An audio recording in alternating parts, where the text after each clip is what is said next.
Senator Joe Manchin, Democrat of West Virginia, said on Wednesday that he remains opposed to changing the Senate's legislative filibuster, dealing a blow to progressives' hopes to use a rules change as an escape hatch from a fight over the nation's borrowing limit. I've been very, very clear where I stand on the filibuster. Nothing changes, Manchin told a gaggle of reporters outside of his Senate office. Manchin's comments come as the idea of a debt ceiling exemption from the legislative filibuster, which requires 60 votes for most legislation, has gained steam within the Senate Democratic caucus. Democrats discussed the idea as well as other potential backup plans during a closed door caucus lunch on Tuesday, with Senator Dick Durbin confirming that talks were underway. And moderate Democrats, long viewed as wary to a rules change, indicated that they would support it. Senator Mark Warner said he could support a pause on the filibuster for the debt ceiling vote. There ought to be some way to suspend the filibuster for a debt ceiling vote, Warner said. But changing the legislative filibuster, even just for a narrow, and then here goes my computer, a narrow carve out on the debt ceiling was a heavy lift for Senate Democrats, given entrenched opposition to making changes to the 60 vote rule from Manchin and Senator Kirsten Sinema, Democrat of Arizona.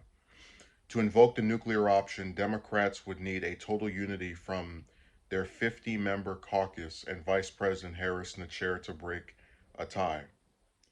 A spokesman for Sinema didn't immediately respond to a question on Wednesday about if she would support creating a carve out from the filibuster for the debt ceiling. Manchin said as recently as Monday that he didn't view changes to the filibuster as an option on the debt ceiling.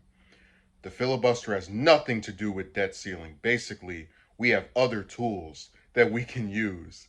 And if we have to use them, we should use them, Manchin said at the time.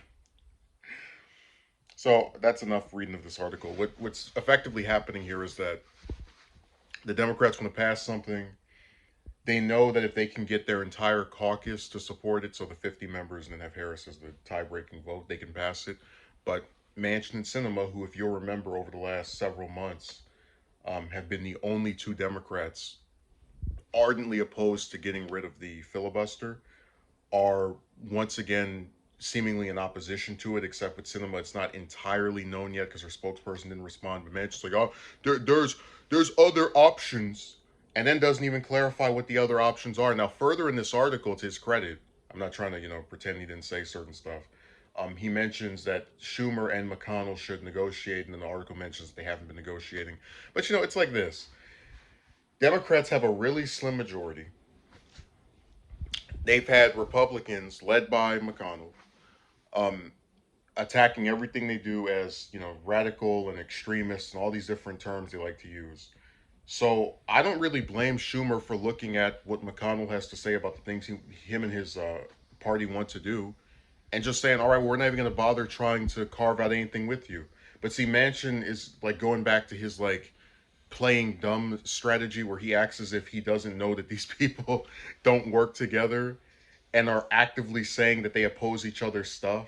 And if we end up getting anything, it's going to be some half measure that completely cripples what the Democrats are, for the most part, in the Senate, united on wanting. So this isn't too surprising. It's just really funny to have him say we have other options and then not present any. And I guess if you count Schumer and McConnell negotiating, and it results, let's say, in some other bill that's like watered down from the one the Democrats want, I don't really see how that's another option. So it's like either don't change the filibuster and negotiate with someone who's going to not work with you based off of the things they have said, or I'll continue to pretend that we have all of these different options outside of the one that actually can make this thing pass. That's why I said he's a terrible politician, but he's got a lot of influence now, unfortunately, because people were so adamant about, oh, we need to give the Democrats back the Senate. It's going to cause all these things to change. There's going to be no more excuse. Yeah,